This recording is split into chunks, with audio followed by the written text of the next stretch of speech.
អូយឈឺណាស់ឈឺណាស់ ដោយការសំឡេងមេភូមិក៏បានទទួលភ្លាមពួកឯងនៅទីណាឆាប់ចេញមក ទេពធីតាបានធ្វើឲ្យដំរីក្លាយជាដំរីធម្មតាមួយក្បាលរឿងបិសាចគ្រប់គ្រងភូមិកាលពីព្រេងនាយមានភូមិឆ្ងាយដាច់ពីគេហើយភូមិនេះក៏មិនសូវបានសុខដែរតែនេះមកពីអ្វីទៅនៅក្នុងភូមិអើយអោលោកអើយលោកមិនក៏ស្រូវខ្ញុំសុកភ្លើងឆេះអស់បែបនេះគ្រានោះដែរពូសាំងក៏បានដើរចូលមកជាមួយនឹងទឹកមុខសោកសៅជាទីបំផុតផងដែរ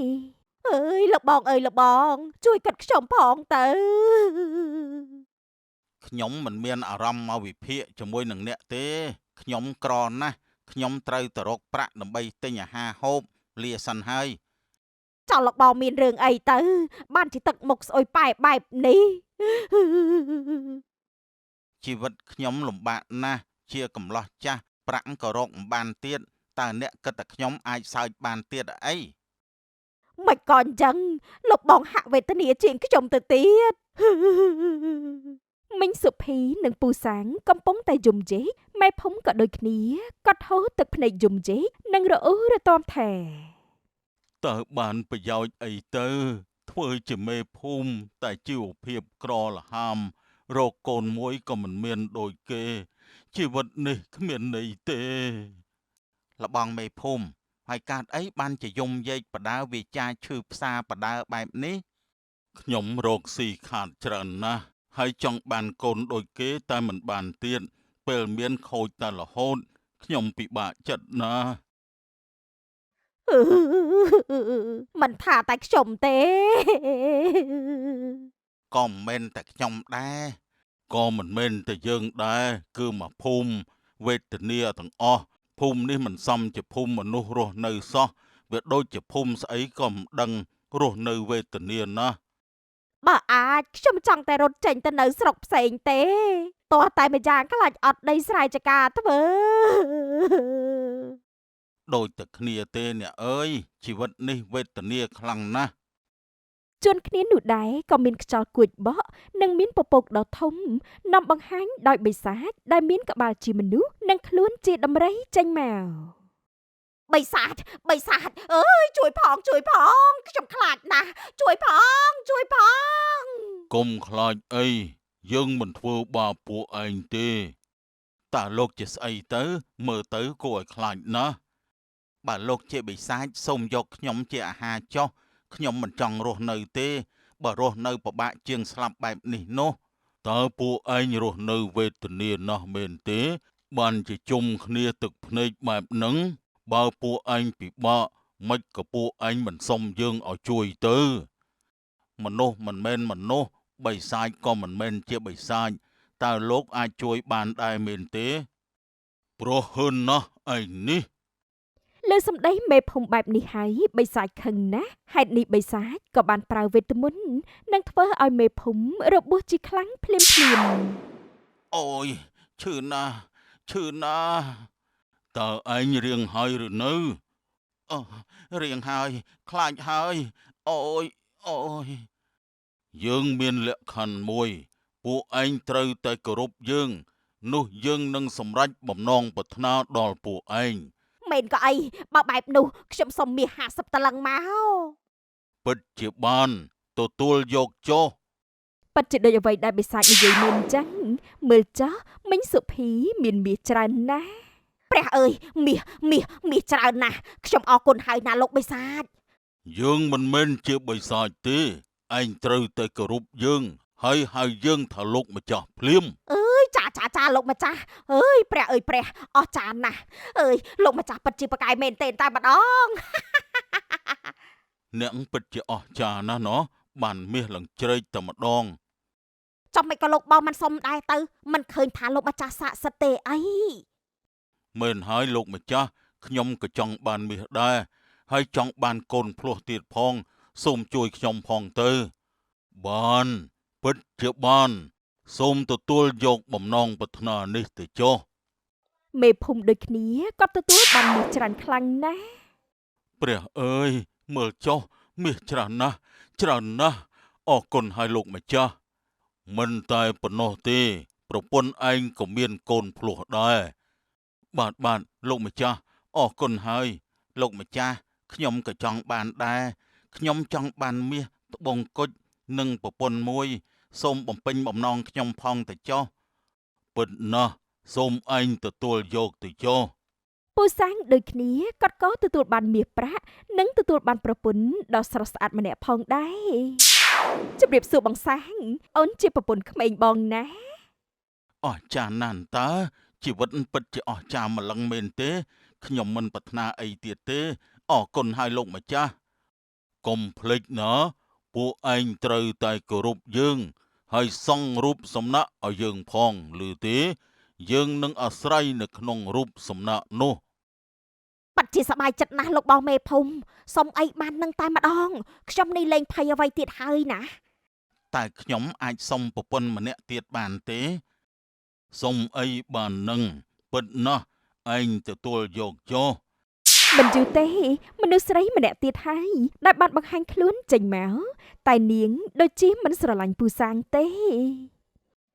ពូនឹងខ្លាចជាប្តីខ្ញុំមែនទេខ្ញុំមិនស្រឡាញ់លោកទេ មិនក៏អញ្ចឹងបងខំសុំអូនមកណាមករកបងមក លោកម្ចាស់នាងខ្ញុំសូមប្រាថ្នាមួយបានទេ ពិតណាស់សុំមកចុះ ខ្ញុំសូមជីវិតសាមញ្ញមួយដែលមិនចង់បានអ្វីច្រើនទេហើយសូមកុំឲ្យពូសាំងយកខ្ញុំជាប្រពន្ធអី មិនក៏អញ្ចឹងអូនស្អាតណាស់អូនយកបងទៅកុំប្រកែកអីបានជានាងសុំទៅហើយយើងជួយបំពេញបំណងនាងចុះតែឯងកុំភ័យយើងនឹងឲ្យមនុស្សស្រីមួយទៀតដល់ឯងពិតមែនណាអស្ចារ្យណាស់ខ្ញុំសូមអរគុណលោកម្ចាស់ហើយ ចាប់ពីពេលនោះមកនារតីក៏រស់នៅតែម្នាក់ឯងនាចុងភូមិចំណែកអ្នកស្រុកគ្រប់គ្នារស់នៅរីករាយណាស់ព្រោះពួកគេសុំអ្វីបាននឹងតែម្ដងនៅកណ្ដាលភូមិក្បែររូបសំណាកបិសាចដំរី អើលោកម្ចាស់អើយខ្ញុំពេលនេះអស់ស្រូវហូបហើយសូមផ្ដល់ស្រូវឲ្យខ្ញុំមកទៅមក ដោយការកំណត់មេភូមិក៏បានទទួលភ្លាម អរគុណហើយលោកម្ចាស់ លោកបងមេភូមិមកសុំទៀតហើយមែនទេ បាទអ្នកខ្ញុំមកសុំសឹងទៅរាល់ថ្ងៃហ្នឹង មែនហើយលោកបងសុំបានតែម្ដងខ្ញុំមិនអាចហត់ធ្វើការទេ ចំណែកខ្ញុំដំបងដូចជារៀងក្រាញ់ចិត្តមិនសូវជាហ៊ានសុំទេខ្លាចលោកម្ចាស់ប្រកាន់តែយូរទៅលោកមិនដែលប្រកែកទេសុំបានដូច្នេះខ្ញុំសុំព្រឹកសុំល្ងាចសុំតែរហូតហ្នឹង ក្នុងពេលនោះបិសាចក៏បានពោលមកកាន់ពួកគេថា ពួកឯងរីករាយណាស់មែនទេដែលសុំបានបែបនេះពិតណាស់លោកម្ចាស់ពួកយើងទាំងអស់គ្នានៅក្នុងភូមិរីករាយរំភើបណាស់ដោយសារម្នាក់តែងតែទទួលបានអ្វីដែលពួកយើងចង់បានណាលោកម្ចាស់ល្អណាស់យប់នេះពួកឯងត្រូវតែមកធ្វើពិធីគោរពផងបើពួកឯងសែនថ្វាយគោរពយើងក៏មានធម៌ពលជួយបំពេញប្រាថ្នាបន្តទៀតផងដែរបាទលោកម្ចាស់យប់នេះពួកយើងនឹងមកធ្វើពិធីគោរពប្រកបណាស់ចាំណាមិនថាភូមិនេះឬក៏ភូមិណាទេឲ្យតែមានអ្នកចង់បានការបំពេញបំណងយើងជួយបំពេញទាំងអស់ជួយផ្សព្វផ្សាយការនេះផងទៅបាទលោកម្ចាស់ខ្ញុំនឹងជួយផ្សព្វផ្សាយទៅគ្រប់តំបន់តែម្ដងម្យ៉ាងទៀតបើយើងមានការគោរពទូទាំងផែនដីនោះឯងក៏คล้ายជាបុគ្គលដ៏អស្ចារ្យដែរខ្ញុំពិតជាមានសំណាងណាស់ដែលបានលោកម្ចាស់ទុកចិត្តបែបនេះអរគុណណាស់លោកម្ចាស់ នាពេលរាត្រីនោះអ្នកភូមិអ្នកស្រុកចិត្តឆ្ងាយបានមកគ្រប់គ្នាហើយក៏សុំបំណងរៀងខ្លួនផងដែរ តើអ្នកភូមិគេធ្វើអីជុំគ្នាបែបនេះមើលទៅដូចជាអ៊ូអរណាស់អូឬក៏ពួកគេគោរពរូបចម្លាក់នោះទេដឹង ជួនគ្នានោះនារតីក៏បានដើរឆ្លងកាត់ប្រណំក៏បានឃើញហើយនឹងបានសួរថា សួស្ដីអ្នកនាង ចាតើលោកមានការអ្វីមែនទេ សុំសួរថាតើអ្នកភូមិគេកំពុងតែធ្វើអីដែរអ្នកនាងចម្លែកណាស់អ្នកនាង មិនចម្លែកទេលោកអ្នកភូមិទាំងអស់និងអ្នកមកពីស្រុកផ្សេងផងដែរតែងតែមកសុំសម្រេចប្រាថ្នារបស់ខ្លួននេះតើលោកជាអ្នកស្រុកណាទេមិនក៏មិនដឹងបែបនេះ ខ្ញុំមកពីឆ្ងាយណាស់អ្នកនាងនេះជាលើកទី1ហើយដែលខ្ញុំឃើញបែបនេះនោះ លោកដឹងទេរូបសំណាក់នោះស័ក្តិសិទ្ធិណាស់បានអ្នកណាសុំអ្វីហើយនោះរឿងនោះនឹងបានសម្រេចភ្លាម នេះជាមូលហេតុដែលគ្រប់គ្នាមកទីនេះច្រើនហួសប្រមាណមែនទេ ចាតើលោកចង់សម្រេចបំណងអ្វីមួយដែរទេបើចង់លោកអាចសាកល្បងបាន ខ្ញុំអត់ទេ ហើយព្រោះអ្វីទៅលោកអាចសម្រេចអ្វីដែលលោកចង់បានណា ខ្ញុំគិតថារឿងនេះបើបានអ្វីមកស្រួលពេកវាហាក់បីដូចជាចម្លែកណាស់អ្នកនាង លោកនិយាយក៏សមហេតុផលដែរតាមចិត្តលោកចាស់ខ្ញុំលាហើយណា ឈប់សិនអ្នកនាងតើអ្នកនាងក៏ធ្លាប់សុំដែរមែនទេ ចាគឺធ្លាប់ហើយបំណងប្រាថ្នានោះគឺសុំការរស់នៅដោយស្ងប់ស្ងាត់ក្រោយមកក៏មិនសុំទៀតដែរ បាទអ្នកនាងនេះអ្នកនាងពិតជាមិនលោភលន់សោះហើយណោះ ចាលាហើយណា បាទ ប្រណំជាមនុស្សទី1ហើយដែលមិនជឿលើរឿងនេះទោះគាត់ឃើញថាអ្នកភូមិតែងបានអ្វីដែលខ្លួនចង់បានក៏ដោយក្នុងពេលនោះដែរបិសាចដែលគ្រប់គ្រងភូមិក៏បានបង្ហាញខ្លួនចេញមកចំពោះមុខគាត់តែម្ដង ណែមនុស្សប្រហើនមិនក៏ឯងមិនជឿលើយើងបែបនេះឬក៏ឯងមានការសង្ស័យអ្វីមែនទេលោកគឺជាវិញ្ញាណរូបសំណាកមនុស្សដំរីនោះមែនទេមែនហើយយើងប្រាប់ឯងចុះយើងក៏អាចដឹងថាអ្នកណាគិតអ្វីចង់ធ្វើអ្វីផងដែរកិច្ចមិនរួចពីយើងទេជាការពិតមែនទេលោកពិតជាពូកែណាស់មែនហើយភូមិនេះយើងជាអ្នកគ្រប់គ្រងហេតុនេះអ្នកណាគិតអីក៏យើងដឹងដែរឯងកុំប្រហើនឲ្យសោះណ៎ខ្ញុំមិនប្រហើនដាក់ឯងទេតែខ្ញុំក៏មិនគោរពពេកដែរព្រោះខ្ញុំគិតថាឯងកំពុងតែបោកប្រាស់អ្នកភូមិហើយមើលទៅឯងដូចជាក្បាលរឹងណាស់ណ៎យើងមិនដែលឃើញអ្នកណាដែលមិនលោភលន់និងមិនសមអ្វីពីយើងដូចជាឯងទេមែនហើយព្រោះខ្ញុំគិតថារឿងនេះដូចជាមិនប្រក្រតីទេល្អណាស់បើឯងពិតជាមិនគោរពយើងមែនយើងនឹងឲ្យឯងស្គាល់រសជាតិពីអ្នកស្រុកចង់ដុតទាំងរស់តែម្ដងថាម៉េចបើបែបនេះវាកាន់តែចម្លែកទៀតហើយពួកឯងនៅទីណាឆាប់ចេញមក បិសាចបានធ្វើឲ្យមេភូមិពូសាងមីងសុភីមកដល់ភ្លាមមួយរំពេច លោកម្ចាស់តើមានអីឲ្យពួកខ្ញុំបម្រើមែនទេចាប់វាចងហើយដុតវាភ្លាមទៅទទួលបញ្ជាពួកយើងចាប់វាដុតភ្លាមទៅមិនក៏អញ្ចឹងនោះខ្ញុំគ្មានទោសកំហុសទេខុសឬមិនខុសមិនសំខាន់ទេដែលសំខាន់គឺឯងធ្វើឲ្យលោកម្ចាស់យើងមិនសប្បាយចិត្តនោះអី មែនហើយដុតវាចោលទៅលបងវានេះប្រហើនណាស់បែរជាមិនគោរពលោកម្ចាស់សោះ ពូមីងកុំធ្វើបាបនឹងអីពូមីងនឹងមានទោសណា ពួកគេបាននាំគ្នាចង់ប្រណំចប់ហើយពួកគេក៏បានបង្កាត់ភ្លើងតែម្ដង ដុតវាឲ្យឆេះទៅ ឃើញថាខ្លួនពិតជាត្រូវឆេះបែបនេះប្រណំបានសូត្របាលីរួចក៏បានបំបាំងកាយបាត់ទៅ តើវាទៅណាពួកឯងតាមរកវាឥឡូវនេះទៅបើឃើញនៅទីណាសម្លាប់ចោលនៅទីនោះភ្លាមទទួលបញ្ជាលោកម្ចាស់ ប្រណំវិញនាពេលនោះគាត់ក៏បានទៅដល់ផ្ទះរបស់នារតីផងដែរនៅផ្ទះនារតី បិសាចនេះពិតជាសាហាវណាស់វាអាចពង្វក់ស្មារតីអ្នកភូមិឲ្យលែងដឹងខុសត្រូវអស់ហើយ លោកមិនក៏មកទីនេះមកទៅដូចជាកំពុងតែគេចចេញពីអ្វីមួយអញ្ចឹងតើមែនទេ មែនហើយអ្នកនាងបិសាចដំរីគ្រប់គ្រងភូមិនោះចង់សម្លាប់ខ្ញុំហេតុនេះខ្ញុំត្រូវទៅកិច្ចមកទីនេះតែម្ដងទៅ នេះប្រហែលជាលោកមិនព្រមគោរពតាមហើយយល់ល្អលោកចាក់ចេញពីភូមិនេះទៅឆាប់ឡើង ហេតុអីទៅខ្ញុំមិនទាន់ចង់ទៅទីណាទេខ្ញុំចង់ជួយអ្នកភូមិសិនពួកគេដូចជាត្រូវមន្តអាគមបិសាចហើយ តែលោកនឹងមានគ្រោះថ្នាក់លោកមិនអាចឈ្នះបិសាចទេ យ៉ាងណាក៏ខ្ញុំមិនទៅណាដែរ ណាស់ហើយចាស់លោកមកតាមខ្ញុំសិនមកឆាប់ឡើង តើអ្នកនាងនាំខ្ញុំទៅណាហ្នឹង នារតីបាននាំប្រណំគេចចេញយ៉ាងលឿនរហូតទៅដល់កន្លែងមួយជាទីដែលបិសាចមិនអាចដឹងការគិតរបស់ពួកគេឡើយនៅក្រៅពីភូមិ ទី ទីនេះប្រហែលជាឆ្ងាយពីភូមិសំលមុំហើយ អ្នកនាងហេតុអីក៏នាំខ្ញុំមកទីនេះ លោកដឹងទេបើនៅក្នុងភូមិនោះបិសាចដែលគ្រប់គ្រងភូមិអាចដឹងពីសកម្មភាពរបស់ពួកយើងបានមិនថាលោកមិនគោរពចង់បំផ្លាញឬក៏កាត់អ្វីក៏ដោយ ខ្ញុំថាបើបែបនោះក៏ដោយក៏ខ្ញុំត្រូវតែប្រឆាំងដែរអ្នកនាង ចាលោកមែនហើយឃើញថាលោកជាមនុស្សមិនចេះលុបលន់មិនចាញ់បោកបិសាចលោកអាចជួយអ្នកភូមិបានទេអ្នកភូមិពេលនេះត្រូវបិសាចពង្វក់ស្មារតីអស់ទៅហើយ មែនហើយតែខ្ញុំអាចជួយពួកគេដោយរបៀបណាទៅតើអ្នកនាងអាចដឹងខ្លះទេខ្ញុំនឹងធ្វើភ្លាម សំលោកយកស្បៃនេះចុះស្បៃនេះនឹងនាំលោកទៅកាន់ឋានសួគ៌លោកទៅដល់ឋានសួគ៌ហើយនោះសំលោកជួយទូលការនេះទៅដល់ព្រះម៉ែឈុកសផងទ្រង់នឹងជាងមកអន្តរាគមន៍មិនខានទេ ចុះអ្នកនាងវិញនោះបើអ្នកនាងទៅភូមិវិញមុខជាមានគ្រោះថ្នាក់ជាមិនខានទេអ្នកនាងទៅជាមួយខ្ញុំទេ មិនបានទេខ្ញុំមិនអាចទៅជាមួយលោកឡើយព្រោះខ្ញុំកាត់ចេញពីបិសាចជប់ឡើងប៉ុណ្ណោះហើយខ្ញុំអាចជួយអ្នកភូមិបានដោយរងចាំអ្នកពូកែក្លាហានដូចជាលោកនឹងហើយ ខ្ញុំយល់ហើយ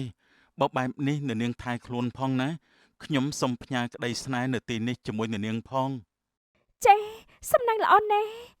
ខ្ញុំនឹងចាំលោកនៅទីនេះមិនបងអង្គជឺប្រណំក៏បានកាន់ស្បៃជាប់ហើយគាត់ក៏បានហោះទៅដល់រាជដំណាក់ព្រះម៉ែឈូកស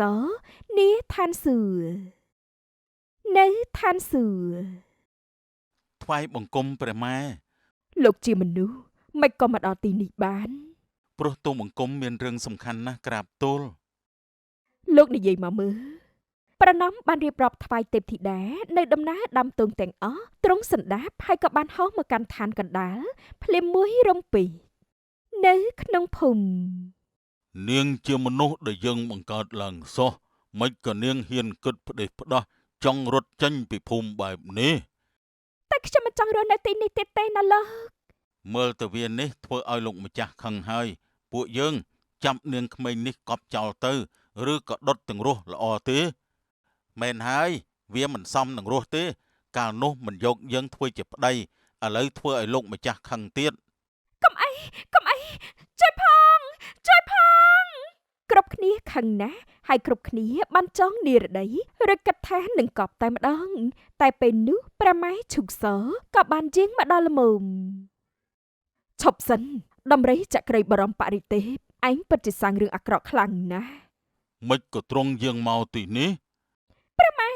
សូមទ្រង់ជួយស្រោចស្រង់អ្នកភូមិផងព្រះប៉ោពេលនេះអ្នកភូមិសុទ្ធតែត្រូវមន្តអាគមទាំងអស់ហើយ អត់ទេព្រះម៉ែទូលបង្គំអត់បានធ្វើអីទេទូលបង្គំគ្រាន់តែចង់គ្រប់គ្រងពួកមនុស្សតែប៉ុណ្ណោះ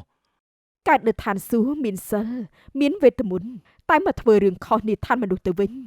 បើបែបនេះចូលឯងទទួលយកការដាក់ទោសនេះចោះ កុំអីទេពធីតា ទេពធីតាបានធ្វើឲ្យដំរីខ្លាយជាដំរីធម្មតាមួយក្បាលហើយត្រូវរស់នៅដោយមនុស្សប្រើនិងវាធ្វើបាបចាប់ពីពេលនោះទៅចូលឯងកើតជាដំរីច្រើនជាតិត្រូវមនុស្សប្រើនិងវាធ្វើបាបតទៅចោះចំណែកនិរដីចូលនាងរស់នៅជាមួយបរោះនេះចោះគេជាគូនឹងនាងហើយ អរព្រះគុណណាស់ព្រះម៉ែ អរគុណហើយព្រះម៉ែអរគុណហើយបងប្រណំចំពោះការលះបង់មិញនេះ អូនក៏លះបង់ធំដែរអូនបេះតែគ្រោះថ្នាក់ទៅហើយណាបងបារម្ភពីអូនណា សំណាងល្អណាស់យើងលីហើយថ្វាយបង្គំលាព្រះម៉ែបន្ទាប់ពីព្រះម៉ែបំបាំងកាយបាត់ទៅអ្នកភូមិផងដែរក៏បានភ្ញាក់ដឹងខ្លួនឡើងវិញហើយមេភូមិក៏បានពោលឡើងថា តើមានរឿងអីមិនក៏គ្រប់គ្នាដូចជាស្លេកស្លង់ម្លេះអូមើលចុះមានតម្រៃធំណាស់ ពុំមិញគ្រប់គ្នាដូចជាខ្សោយណាស់គ្រប់គ្នាគួរតែសម្រាប់ឲ្យបានច្រើនណាស់ មែនហើយតោះពួកយើងទៅសម្រាប់ស្អែកសឹមជួយដកស្ទងគ្នាណាបងប្អូន ចាលបងមនុស្សយើងមិនគួរណាស់ដេកបន់ស្រន់តែមិនធ្វើសកម្មភាពទេ ម្យ៉ាងទៀតត្រូវទៅតស៊ូពុះពៀផងដែរមែនទេអូន ចាបងពីពេលនោះមកអ្នកភូមិក៏ខំតាមជីវិតដូចដើមចំណែកដំរីសួរព្រោះតែកំហុសនេះក៏បានคล้ายជាដំរីធម្មតានិងបំរើអ្នកភូមិគ្រប់គ្នាតរៀងទៅ ហៅអាណាគេឆ្លើយបងនេះសុភាពបរោះណាអូនទៅជាមួយបង នេះណែ អើមែនហើយដល់ពេលនោះស្រូវមានតែយើងម្នាក់ទេ Đồng lấy dương chọn bàn bạp nào có bàn đây, đừng tí à là ngung. រឿងមេភូមិចាស់ល្បិចកលកាលពីព្រេងនេះមានក្មេងស្រីម្នាក់ជាកូនកសិករនាងឆ្លាតណាស់ហើយក៏ក្លាហានផងដែរនៅផ្ទះពូឃីម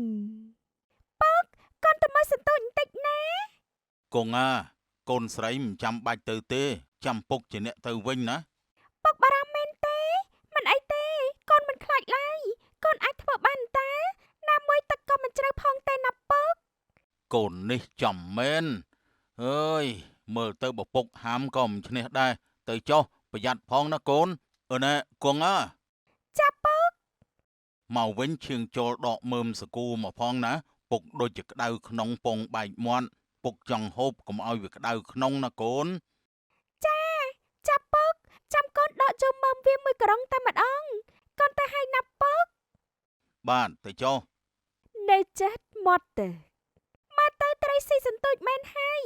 តែបែបនេះបានត្រីធ្វើមកជុំស្វាយជូនពុកមិនខានទេកុំគីបានចោះទៅមើលសន្ទូចតែពេលនោះនាងក៏បានសម្គាល់ឃើញថាតើមានរឿងអីទៀតហើយมันសំសោះមិនក៏មិនជាប់ត្រីអូមែនហើយមានដានជើងច្បាស់ណាស់មុខជាមានគេលួចទៀតហើយកុំគីតូចម្នាក់នេះខឹងណាស់ព្រោះសន្ទូចរបស់នាងបាត់ទៅហើយនាងឆ្ងល់ហើយក៏បានពោលទាំងហួសចិត្តថាភូមិនេះដូចជាគ្មានសន្តិសុខសោះបាត់នេះបាត់នោះហើយគ្មានទំនឹងក៏កើនទៀតបើបែបនោះតើភូមិនេះនឹងខ្លាយទៅជាបែបណាទៅណោស្របពេលនោះដែរកុងគីមិនបានប្រយ័ត្ននាងក៏បានរអិលជើងមួយទំហឹងនាងកន្លែងដ៏ជ្រៅនាដៃទន្លេអើយជួយផងជួយផងជួយផងជួយផងជួយផងឯងចាំមកទៅហើយ ខ្ញុំអរគុណហើយគ្មានឯងមិនដឹងថាខ្ញុំខ្លាចជាបែបណានោះទេមើលទៅតាមការស្លៀកពាក់ឯងជាកូនអ្នកចំការឯងមុខជាពូកែហែលទឹកណាស់ហើយតែមិនក៏ឯងលងដូចនេះតែមុននេះចឹងខ្ញុំដូចជាជាប់ចំណងឬឈើអញ្ចឹងដែរវាស្អិតវាន់ជាប់តែម្ដងអូខ្ញុំយល់ហើយឯងឈ្មោះអីដែរទៅចាខ្ញុំគឺកុងគីហើយថាកុងក៏បានដែរចាឯងវិញនោះខ្ញុំជាអ្នកស្រុកផ្សេងខ្ញុំឈ្មោះឈ្មោះអូមែនហើយខ្ញុំថាសំឡាងចោះណាកុងអូជាអ្នកស្រុកផ្សេងមែនទេបើបែបនោះឯងមកជាមិនស្គាល់តំបន់នេះទេកាត់ចេះចោះខ្ញុំនាំឯងទៅបែបផ្លែឈើព្រៃហូបតើឯងគិតបែបណាដែរមែនទេល្អណាស់តោះពួកយើងទៅពេលនេះតែម្ដងទៅខ្ញុំចង់ដើរលេងទីនេះណាក្មេងទាំងពីរកាន់តែចូលចិត្តគ្នាទៅវិញទៅមកខ្លាំងឡើងតែពេលវេលានេះមិនមែនថិតថេរនោះទេមែនហើយឯងក្លាហាននឹងប្រកែកបែបនេះតើឯងធំឡើងចង់ធ្វើអីដែរទៅខ្ញុំចង់ឃើញអ្នកភូមិរស់នៅបានរីករាយនិងមានការអភិវឌ្ឍដូច្នេះខ្ញុំចង់ធ្វើមេភូមិគំរូម្នាក់ណាជាស្រីអាចធ្វើមេភូមិបានដែរមែនទេខ្ញុំមិនប្រកាសទេតែខ្ញុំលើពុកប្រាប់ថាឲ្យតែយើងមានចំណុចល្អស្រឡាញ់ការងាររួមនិងចេះជួយអ្នកដទៃនោះយើងអាចដឹកនាំបានហើយ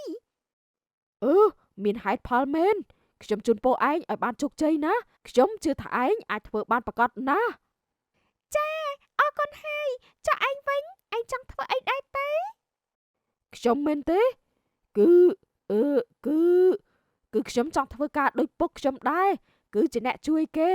ស្វែងយល់ពីសុខទុក្ខគេនិងដោះស្រាយបញ្ហាផងដែរអរចានណាពុកឯងមុខជាល្អណាស់ហើយពិតណាស់គាត់ក្លាហានទៀតផងអូមែនហើយដល់ពេលហើយណាខ្ញុំលាឯងទៅវិញហើយតើឯងនឹងទៅណាទៅខ្ញុំទៅរាជធានីជាមួយអ្នកម៉ែខ្ញុំសង្ឃឹមថាពួកយើងនឹងបានជួបគ្នានាថ្ងៃណាមួយម្ដងទៀតផងទៅចុះខ្ញុំមិនដាច់ចិត្តសោះខ្ញុំនឹងនឹកឯងខ្ញុំនឹងនឹកឯងដូចគ្នាសន្យាណាឯងត្រូវធ្វើល្អនិងឆ្លាតផងដែរចា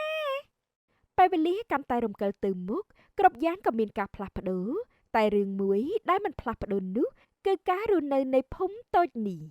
ហើយខ្ញុំពិបាកចិត្តណាស់មន់ក៏បាត់ញឹកញាប់បន្លែបង្ការក៏មិនសល់ចំណែកក្មេងទំនើងក៏មានច្រើនទៀតភូមិនេះរស់មិនបានសុខសោះរឿងនេះខ្ញុំក៏ពិបាកចិត្តដែរ ជាពិសេសស្រូវវិញគឺថាមិនមានឈ្មួញមកទិញដូចមុនទេមិនដឹងជាមានមូលហេតុអីសោះឆ្នាំមុនលក់ដាច់ណាស់ហើយក៏បានកម្រៃខ្ពស់ទៀតតែមិនក៏ឆ្នាំនេះគ្មានទីផ្សារទៅវិញណោះរួចចោះលបងមេភូមិមានយោបល់អីខ្លះទេថ្ងៃមុនអ្នកភូមិនាំគ្នាទៅពឹងលបងមេភូមិឲ្យជួយដោះស្រាយតែគាត់ថារវល់រហូតមិនមានពេលទំនេរសោះ គាត់ជាមេភូមិទុកលំបាករបស់អ្នកភូមិគឺជាទុននទីរបស់គាត់មិនក៏កិច្ចវេបែបនេះទៅវិញអញ្ចឹងពក រឿងនេះធម្មតាទៅហើយក្មួយស្រីអើយគ្រប់គ្នាស្ទើរតែលេងចង់រកគាត់ទៀតទៅហើយព្រោះមិនដែលបានដំណោះស្រាយក្រៅតែពីពាក្យថារវល់នោះទេ មិនសមទេពើបើមានបញ្ហាឲ្យមិនដោះស្រាយនោះមកជាបន្តកើតមានបញ្ហារាប់មិនអស់មិនខានទេ ណារឿងនេះកុំគិតច្រើនអីណាកូនធ្វើម៉េចបើវាអញ្ចឹងទៅហើយនោះឥឡូវកូនគង់ទៅផ្សារទិញឆ្នាំងដីឲ្យពុកមួយមក ចាប់ពកនៅតាមផ្លូវចម្លែកណាស់មិនក៏ស្រីអ្នកភូមិលក់មិនចាញ់បែបនេះបើបែបនោះអ្នកភូមិមានប្រាក់ឯណាចាយវិញទេខ្ញុំត្រូវទៅស្វែងយល់ការនេះទៅបានស្រីគង់ដើរផងគិតផងអំពីបញ្ហាអ្នកភូមិហើយគ្រានោះក៏មានជើងកាងពីរនាក់បានដើរចូលមកនិងបាននិយាយថា សួស្ដីអូនគង្គគាទៅណាមកណានឹងស្អាតណាស់ណោះខានឃើញយូរពេញកំមុំស្ពើងត្មងហើយមែនហើយស្អាតណាស់ណោះមើលសុំចាប់ដៃមួយមើលអូនស្រី មនុស្សឆ្លើយ ហៅអាណាគេឆ្លើយបងនេះសុភាពបរោះណាអូន ថយចេញពីខ្ញុំទៅខ្ញុំប្រញាប់ណាស់ខ្ញុំមិនចង់មានរឿងជាមួយពួកលោកទេ តើបញ្ញាប់ទៅណាកំដរបងផឹកណោតជូរសិនទៅអូនបងមានប្រាក់ច្រើនណាស់ណា ពួកលោកឈ្គត់ឲ្យមែនទេកុំនិយាយផ្ដេសផ្ដាស់ណាតិចថាសិកំភ្លៀងទៅខ្ញុំមិនចេះផឹកទឹកថ្នោតទេ កាយដល់កហើយតែបងចូលចិត្តណាស់មកទៅជាមួយបង នេះណែនេះណែ អូនគង់អីក៏ឆ្នះម្លេះបងសុំចាប់ដៃមួយមើលអាយ៉ូអូយល្ងិតមុខឲ្យឈឹងមកអាធិនអើយអាធិនមិនត្រឹមតែល្ងិតមុខទេអញបាក់ថ្មិញមួយបាត់ទៅហើយឈាមអាធិនជួយអញផងអានេះជួយចាប់នាងមកកុំឲ្យរត់រួចឲ្យសោះ កុំសង្ឃឹមនោះបើចង់សាក់កញ្ចូលមកចាស់ ខ្លាំងណាស់មែនទេនាងជើងល្អ នីធីននីពៅនិងកង្គៀបានវាយតបគ្នាចោះឡើងតែប្រុសទាំងពីរវាមិនឈ្នះនាងទេមើលចោះដួលព្រាតតែម្ដង អាពើនៅបានទីវើយរត់ទៅនាងនេះមិនធម្មតាទេកាចហើយចេះវិជាគុណទៀតផងណាបើថាអញ្ចឹងចាំកាលទៀតរត់ទៅផ្ញើទុកសិនចុះណានាងជើងល្អ ភូមិនេះកាន់តែចាប់ទៅហើយជីវភាពអ្នកភូមិក៏ចោះថយចំតំណែងក៏កាន់ច្រើនបើបដ ாய் ទៀតភូមិនឹងទៅជាយ៉ាងណាទៅណោះស្រាប់ពេលនោះផងដែរសំណាងបានឃើញពីចម្ងាយនិងបានគិតថា ខ្ញុំមិនទាន់បានចូលទៅជួយនាងផងនាងក៏បង្ក្រាបអស់រលីងមិនធម្មតាបែបនេះមុខជាក្មេងស្រីដែលធ្លាប់លងទឹកនោះហើយមើលទៅ និយាយហើយសំណាងក៏បានចូលទៅជួបគង្គៀនិងបាននិយាយសម្ដែងការគោះសំថា សួស្ដីនាងដ៏ស្រស់ស្អាត សម្ដីបែបនេះជាជនពេលម្នាក់ទៀតហើយមែនទេស៊ីមួយជង្គង់ទៅនេះណែ អេឈប់សិននៅតែឆ្នះមិនប្រែសោះណោះ លោកថាម៉េចហ្នឹង ខ្ញុំចង់និយាយថាខ្ញុំមិនមែនជាជនពេលទេណានាង ចុះលោកជាអ្នកណាទេ ខ្ញុំឮថាភូមិនេះកកស្ទះការលក់ស្រូវគ្មានឈ្មួញមកទិញទើបខ្ញុំមកមើលហ្នឹងណានាង មែនហើយអ្នកភូមិពិបាកណាស់ស្រីលោកមិនចាញ់ពួកចឹងគ្មានចំណូលទេ ម្យ៉ាងខ្ញុំឮតែភូមិនេះអសន្តិសុខណាស់មែនទេ មែនហើយខ្ញុំលាហើយណាលោកប្រយ័ត្នផងទៅ អេនាងលឿនម៉េះលឿនដូចហោះតែម្ដងហើយណោះ លោកមានអ្វីទៀតដែរទេស្រាប់ពេលនោះក៏មានក្មេងម្នាក់ពាក់អាវចាស់រហែកបានចូលមកនិងបាននិយាយថា បងប្រុសបងស្រីខ្ញុំសុំមួយកាក់មួយសេនមកបានទេប៉ែងមិនក៏ឯងដើរសុំទិញបែបនេះបងស្រីព្រោះខ្ញុំអត់មានប្រាក់ទិញបាយហូបទេយកស្រូវទៅដូរគេក៏គេមិនយកដែរខ្ញុំមានតែធ្វើបែបនេះប៉ុណ្ណោះ ចុះពុកម្ដាយឯងទៅណាអស់ហើយ ពុកម៉ែខ្ញុំមិនបានទៅណាទេហើយគាត់ក៏មិនពេញចិត្តឲ្យខ្ញុំសុំទានគេដែរតែខ្ញុំអាណិតពួកគាត់ណាស់ក៏ជួយសម្រួលបន្ទុកនេះតែម្ដងទៅ ឯងពិតជាកតញ្ញូណាស់តែថាក្មេងសុំទានគេបែបនេះមិនល្អទេណាត្រូវតែខំរៀនទៅបាន ខ្ញុំដឹងតែធ្វើម៉េចពួកយើងគ្មានប្រាក់ទិញអីហូបទេណាបង យល់ហើយឥឡូវបងឲ្យឯង20កាក់យកទៅទិញអាហារចុះណា អរគុណហើយណាបងប្រុសចាំខ្ញុំធំខ្ញុំនឹងសងបងវិញណា មិនបាច់សងបងវិញទេតែគិតចេះចុះបើឯងចង់សងគុណបងឯងត្រូវតែធ្វើជាក្មេងល្អខំរៀនដើម្បីជួយសង្គមណាឮទេ បាទបងខ្ញុំសន្យាខ្ញុំលាហើយណាបង ទៅចុះ តាមពិតលោកមិនគួរធ្វើបែបនេះទេណា ហេតុអីទៅអ្នកនាង ក្មេងនឹងឆាប់ធ្លាប់ហើយនឹងមកសុំតាមគ្នាមិនខានទេចង់ជួយត្រូវប្រាប់ពីរបៀបរកវិញល្អជាង អ្នកនាងនិយាយត្រូវហើយតែនាងទុកតែខ្ញុំធ្វើបុណ្យទៅចុះ ពួកគេកំពុងតែនិយាយគ្នានាគ្រានោះមីងសឹងក៏បានដើរមកទាំងទឹកភ្នែកសស្រៈនិងបានទួញសោកថា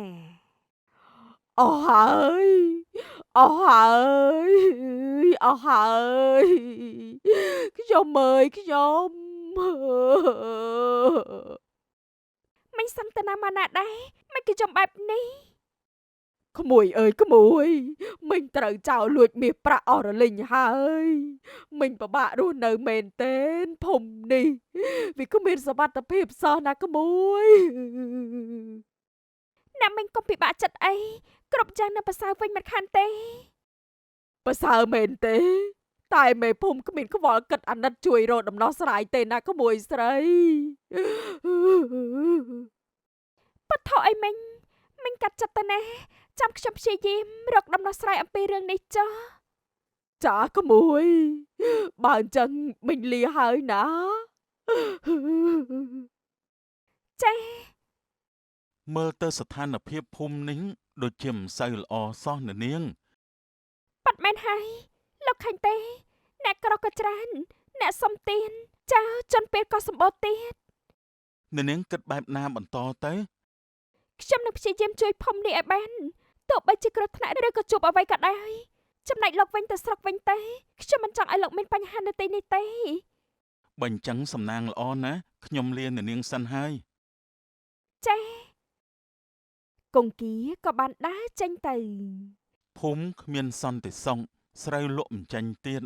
តែលោកមេភូមិបែរជាមិនខ្វល់សោះឬក៏លោកមេភូមិមានផលវិបាកអីទៀតដឹង នៅក្នុងរាត្រីមួយសំណាងបានសម្រេចចិត្តលួចចូលទៅក្នុងផ្ទះរបស់មេភូមិដើម្បីស្វែងរកការពិតមួយនៅក្រៅផ្ទះលោកមេភូមិ អ្នកភូមិមានជីវភាពក្រីក្រតែលោកមេភូមិវិញមិនក៏មានខ្លាំងម្ល៉េះតើលោកមេភូមិមានអីលាក់បាំងទេដឹងណោះ សំណាងកំពុងតែលួចសង្កេតសុកក៏មានសម្លេងសម្រាប់ជើងអ្នកណាម្នាក់បានដើរចូលមកខ្ញុំត្រូវទៅសុំពីទីនេះមុនទៅបានអអលោក កុំមាត់លឺពេកតិចមើលនោះមានមនុស្សមកហើយលោកមេភូមិឈ្មួញថានឹងមកដឹកស្រូវស្អែកនេះហើយស្អែកពេលយប់ពួកយើងអាចលក់បានហើយពួកគេនឹងចាំពួកយើងនៅមាត់កំពង់ណាលោកមេភូមិពួកឯងពិតជាធ្វើបានល្អមែនចាំយើងឲ្យរង្វាន់ពួកឯងចុះតែលោកមេភូមិទេទៅពិតជាឆ្លាតមែននោះមែនហើយអ្នកភូមិក៏មិនគិតដល់រឿងនេះទៀត តាមប៉ាត់លោកមេភូមិយកជនពីលជាបពួកនោះទេអញ្ចឹងតាបានជាពួកជនពីលកើនឡើងហើយនឹងមិនញញើតសោះ មែនហើយអ្នកភូមិវាគិតមិនដល់ទេអពើឯងជួយពយល់បន្តិចទៅមើលថារឿងវាបែបណានោះអញវិលវល់អស់ហើយវៃអាភ្លើឆ្នាំមុនលោកមេភូមិជួលឈ្មួញខ្លាញ់ខ្លាយទៅទិញស្រូវអ្នកភូមិយកមកទុកទាំងអស់ដោយឲ្យតម្លៃសមរម្យលុះឆ្នាំក្រោយមិនទៀតក្រោយមកលោកមេភូមិក៏បានយកស្រូវនោះទៅលក់ឲ្យឈ្មួញខ្លួនឯងព្រោះបានតម្លៃ1គុណនឹង4នោះអីអូខ្ញុំយល់ហើយធ្វើជាអ្នកទិញពីអ្នកភូមិរួចបិទផ្លូវមិនឲ្យឈ្មួញចូលមកតែទុកសម្រាប់ខ្លួនឯងទៅវិញមែនទេអើមែនហើយដល់ពេលនោះស្រូវមានតែយើងម្នាក់ទេ តម្លៃយើងចង់បានបែបណាក៏បានដែរដឹងទេអាល្ងងតែលោកមេភូមិចុះស្រូវអ្នកភូមិលក់មិនចេញនោះពួកគេក្រីក្រណាស់គិតបែបណាទៅវិញអ្នកភូមិមិនដាច់ពោះទេគ្រាន់តែគ្មានចំណូលតែបើពួកគេពិបាកខ្លាំងនោះលោកមេភូមិក៏ធ្វើជាចិត្តល្អទិញនោះអីអូហើយម្យ៉ាងទៀតលោកមេភូមិក៏ទិញក្នុងតម្លៃថោកដែរមែនទេមែនហើយនេះជាយុទ្ធសាស្ត្ររកស៊ីណាដឹងទេនេះគេហៅថាធ្វើជាទិញថ្លៃធ្វើជាមិនទិញនឹងទិញក្នុងតម្លៃថោកនោះអីមែនហើយចំណែកអ្នកភូមិនឹងគិតថាលោកមេភូមិគឺជាអ្នកសង្គ្រោះភូមិប្រកបណាស់បានហើយប្រញាប់ទៅវិញចុះចាំយើងឲ្យប្រាក់ពួកឯងបាទលោកមេភូមិគ្រប់យ៉ាងគឺមកពីមេភូមិនេះសោះពិតជាអាក្រក់មែនមែនហើយអាត្មានិយមណាស់ចាំមើលណាខ្ញុំនឹងបកស្បែកមុខគាត់ឲ្យអ្នកភូមិបានដឹងប្រកបណាស់ក្រោយបានឃើញការនេះហើយស្អែកឡើងសំណាងនិងស្រីគង់បានរងចាំចាប់ភ័ស្តុតាងនាចិត្តមាត់កំពុងដូចគ្នានៅចិត្តមាត់កំពុងឆាប់ឡើងអាពីរនាក់តិចមានគេមកឃើញណាលោកមេភូមិគ្មានអ្នកណាដឹងទេខ្ញុំមើលផ្លូវរួចហើយបានហើយឆាប់ឡើងរូតបន្តិចទៅឈ្មួញមកទទួលឥឡូវហើយតែរឿងនេះមិនអាចលាក់បានទេរឿងពិតអ្នកភូមិគឺច្បាស់ជាដឹងមែនហើយលោកមេភូមិលោកចវាយស្រុកមិនក៏លោកមកទីនេះមិនត្រឹមតែចវាយស្រុកទេយើងក៏មកដែរព្រះរាជាពិតជាព្រះរាជាមែនតាមពិតលោកជាចវាយស្រុកសោះចំណែកត្រង់ជាព្រះរាជាអីខ្ញុំម្ចាស់ខ្វះការគួរសមហើយព្រះពរបានដានាងសុំទោសដែលខ្ញុំលាក់បាំងរឿងនេះតាមពិតខ្ញុំមិនមែនជាចវាយស្រុកទេខ្ញុំជាព្រះបុត្រាថាម៉េចនឹងបើកូនវល់អស់ហើយពុកក៏មិនដឹងរឿងនេះដែរណាកូនស្រីលោកមេភូមិលោកអាក្រក់ណាស់ដើម្បីតែប្រាក់លោកដូចជាធ្វើបាបអ្នកភូមិច្រើនពេកហើយតែទូមង្គមក៏បានសង់ស្នាដៃជូនភូមិច្រើនណាស់ដែរនៅក្រាបទូលក្រៅពីសម្បូរជនពាលអសន្តិសុខនិងជីវភាពអ្នកភូមិក្រីក្រនេះហៅតែស្នាដៃមែនទេនេះគេហៅតែគ្មានសមត្ថភាពទៅវិញទេព្រះអង្គទូលបង្គំខុសហើយសូមលើកលែងទោសឲ្យទូលបង្គំផងគឺពួកវានាំឲ្យទូលបង្គំធ្វើទេថាម៉េចពួកខ្ញុំមានសមត្ថភាពអីទៅធ្វើបែបនោះកើតមែនហើយមិនក៏ទម្លាក់មកលើពួកខ្ញុំទៅវិញនោះចំជាអាក្រក់មែនយើងដឹងអស់ហើយយើងនឹងដកតំណែងលោករឹបអូសទ្រព្យទាំងអស់ចែកអ្នកភូមិហើយក៏ដាក់គុកលោកផងដែរយកគេទៅព្រះអង្គទូលបង្គំពិតជារំភើបចិត្តណាស់ដែលព្រះអង្គមិនទាបប្រកាយមកទីនេះដោយផ្ទាល់បែបនេះក្រាបទូលមិនអីទេព្រះបិតាភូមិនេះមិនអាចគ្មានមេភូមិបានទេពិតមែនហើយបុត្រភូមិមិនអាចគ្មានអ្នកដឹកនាំបានទេអញ្ចឹងយើងប្រទានតំណែងនេះដល់ស្រីគង់ធ្វើជាមេភូមិចុះខ្ញុំម្ចាស់មែនទេតើនេះជាការពិតមែនទេព្រះពរសូមអរព្រះគុណណាស់ព្រះពរស្រីគង់ឆ្លាតហើយក៏ក្លាហានណាស់ដែរនាងគិតពីប្រយោជន៍រួមជាធំនាងពិតជាសមណាស់ព្រះអង្គសូមអបអរណាស្រីគង់នាងបានសម្រេចក្តីសម័យបានហើយសូមអបអរណាកូនស្រីក្តីសម័យคล้ายជាការពិតហើយចាអរគុណពកអរព្រះគុណព្រះពរបានហើយបុត្របិតាចង់យាងទៅវិញហើយបុត្រយាងទៅជាមួយបិតាដែរទេបុត្រមិនទាន់ចង់ទៅទេសូមព្រះបិតារាជាអនុញ្ញាតផងក្រាបទូលតាមប្រតិបុត្រចុះណាបិតាយាងទៅមុនហើយអញ្ចឹងក្រាបទូលព្រះបិតាសូមស្ដេចយាងក្រាបទូលបន្ទាប់ពីគ្រប់គ្នាចេញទៅអស់សំណាងក៏បាននិយាយទៅកាន់ស្រីគង់ថានាងមេភូមិតែខ្ញុំសុំស្រឡាញ់នាងផងបានទេសុំតោះណាព្រះបុត្រាខ្ញុំមិនចាក់អត់ទទួលយកត្រង់នោះទេព្រោះតែហេតុអីទៅនាងគឺខ្ញុំមានម្ចាស់ហើយតើអ្នកណាទៅខ្ញុំសុំស្គាល់ផងបានទេគឺជាក្មេងប្រុសម្នាក់ដែលបានជួយសង្គ្រោះជីវិតខ្ញុំម្ចាស់ទោះពេលនេះគេមិនដឹងអ្នកណា តែខ្ញុំនឹងរងចាំគាត់នៅទីនេះគឺចាំជារៀងរហូត មិនចាំបាច់ចាំទៀតទេអ្នកនាងគេនោះនៅទីនេះហើយគឺខ្ញុំនេះហើយអ្នកនាងមិនចាំទេមែនទេ ថាម៉េចគឺលោកមែនទេអឺខ្ញុំម្ចាស់សូមព្រះជាទានតោមកពីខ្ញុំម្ចាស់ចំណាំត្រង់មិនបាន មិនអីទេតែពេលនេះព្រមរៀបការជាមួយបងហើយនៅ ចាប់ព្រះបត្រេខ្ញុំម្ចាស់ព្រមហើយ ប្រសើរណាស់បងសន្យាថា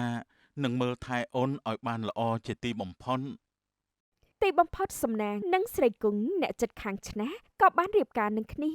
ព្រមទាំងដឹកនាំភូមិស្រុកសុកសានតរៀងទៅ